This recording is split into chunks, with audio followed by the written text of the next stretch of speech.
welcome back to the blog, guys. Today we're going to be working on the Toyota Celica GT4. So plan is, now it's in position, we've got the exhaust off it on the front section, catalytic converter still stuck on the manifold. So basically I was able to drive it into position. We're going to jack it up, get all four wheels off the ground, and then we can start working on the drive shaft, unbolting things, get as many hoses, intercoolers off the top of the engine, make as much clearance as we can, and just take it from there, see what we come into. Fingers crossed, never know, a couple of days we'll have the engine out.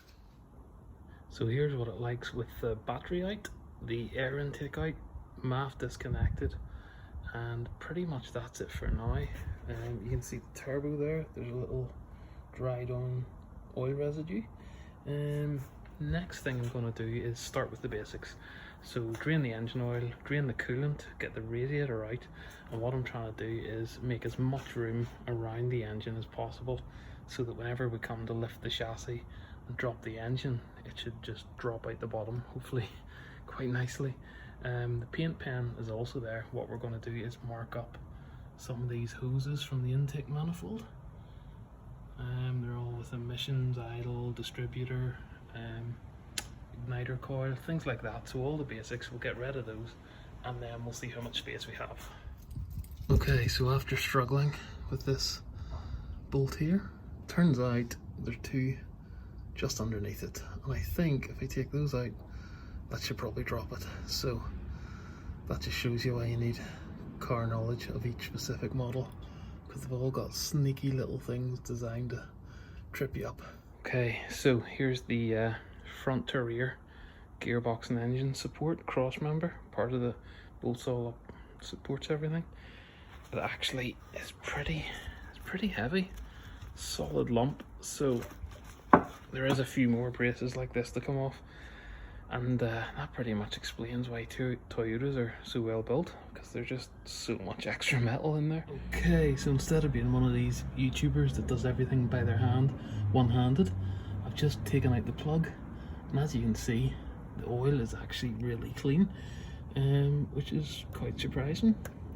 So probably it's been changed quite recently, I don't know, but the engine oil was pretty filthy and empty when I got the car, so I don't know, it's impossible without history, but just going off the condition of this oil, it's pretty damn clean, so that's not a bad thing. It's promising. So all we've got to do is one more plug here, and then that's all the fluids finished.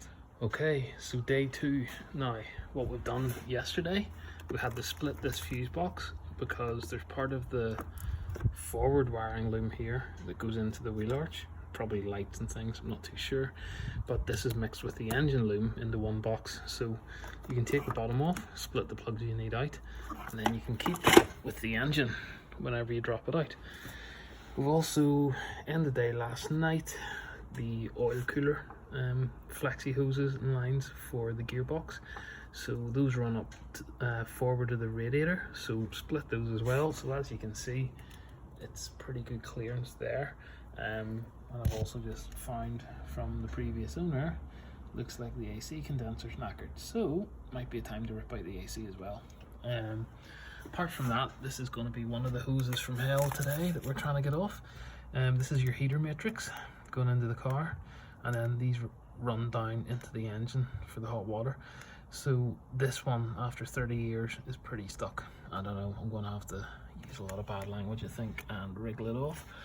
Then we'll have another check around the manifold, see what else is connected, and according to the owner's manual, somewhere down there, I think, actually now I just see them, if you can on camera, there's a couple of release cables for the clutch and gearbox, so I'll have to maybe have a nosy underneath, see what I can do about those, get the wiring loom out of the way.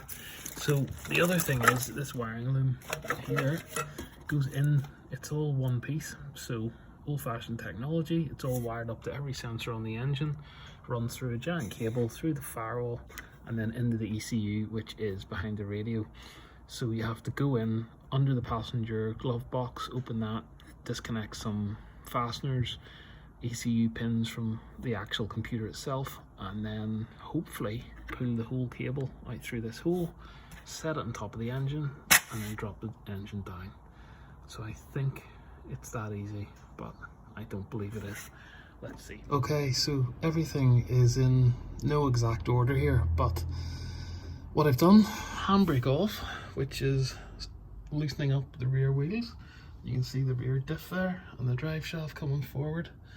So what we're trying to do now is split the actual bolts, which will allow us to go forward and take the shaft out of the gearbox.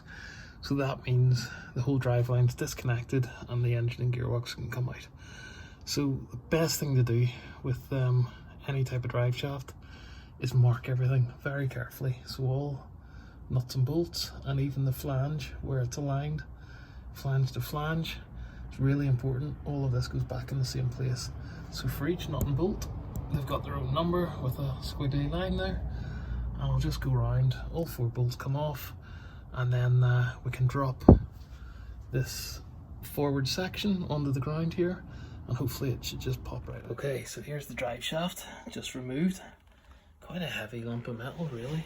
And that's the end that goes into the gearbox, which then the output of the transfer box, which will run aft and then power the rear diff and rear wheels. So now that the drive line's disconnected, we can work on the hubs, wheels, and disconnecting the front drive shafts so that the engine and box is free to drop out. So it's basically 2 more drive shafts and probably some odds and ends I've forgotten about. Okay, so front driver's wheels off, lubricated the bolts on the suspension strut, and also we're going to have to take this hub bolt off here in the middle. Again, more WD-40 because it's basically 30 years on there. I think someone's had a fiddle with this in the past, so it doesn't really look like a Toyota split pin, but sure. I'll try and get some photos as we go, but for now I'll just basically hammer these bolts out, and then hopefully I can get that drive shaft there. If you can see it on the camera, just point at it, going there, that one, and then pop it out of the gearbox. Okay, so it's the next morning on the Celica, and I was hoping to film this, but actually I got lucky. The WD-40 did its job on the hub bolt, and I came out this morning and basically used the extension bar from my jack, put it over the wrench, and used the breaker bar in between the studs to lock the brake disc, and then with a lot of force it came off, so good result. So the next thing I have to do is try and get this castle nut off, and then we'll do the strut arms and also the brake caliper, and that should hopefully disconnect everything around the hub area, and we can swing the brake disc out towards me and then pop out the drive shaft, and then we have to go and do it all again on the other side. Okay folks, quick explanation here. Had to disconnect the power steering rack, and also there's a lot of grease. I think the seal is broke on the joint. Moving down, hub is okay. The only bolt remaining is this castle nut, because the split pin had seized, stuck, then broke, so that isn't coming off without a fight. So I managed to maneuver the hub down enough that I could pop the drive shaft out at an angle, and then pull the whole thing out of the gearbox towards me. As you can see, there's the gearbox seal going into the gearbox. So that's pretty much the driver's side done. We just have to go and do the same again. And the reason I hung the caliper up and didn't disconnect the brake lines is again rust. This bracket's here holding on the brake pipe, it's completely seized. I've cleaned it, I've lubricated it. I'll maybe have a fight with that before I put things back together again. Maybe consider changing the braided lines, but for now there's no leaks. It's still nice and legal, and it'll do to get the car moving, so there's nothing wrong with it, fortunately. That's really it on the driver's side, and now we'll go and get the wheel off, do it all again passenger side. After that, the only thing remaining is those stubborn water hoses and a couple of wires and final checks in the engine bay, and then hopefully we're at a point where we can get the crane out. Okay guys, we're about tight for space here, so we're going to try and get the last bolt out on the suspension. I've loosened up the power steering here, which is all good, and I think after that same job we'll just move the hub and try and get this drive shaft out.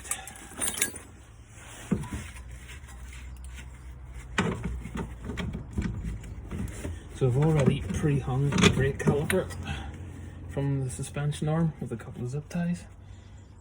Right, here we go. And then tap on the knuckle just to try and push it through.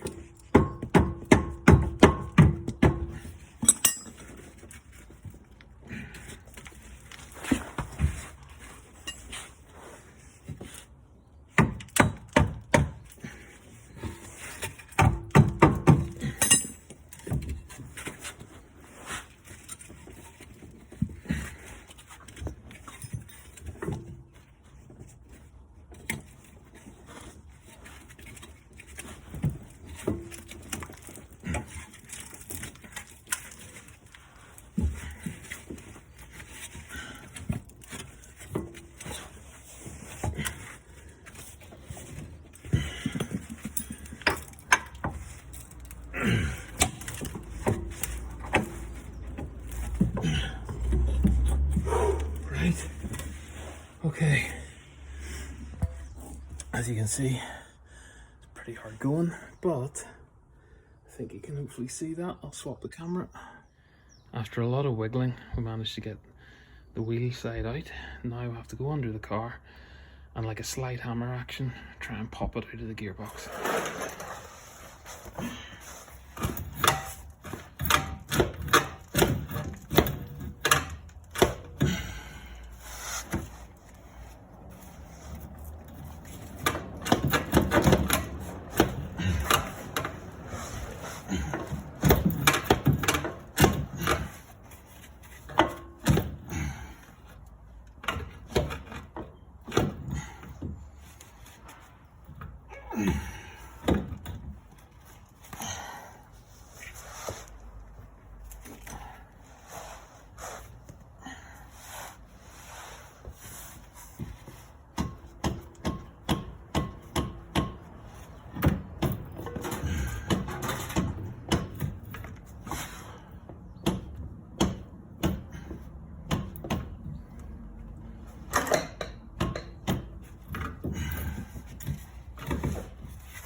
Easy as that.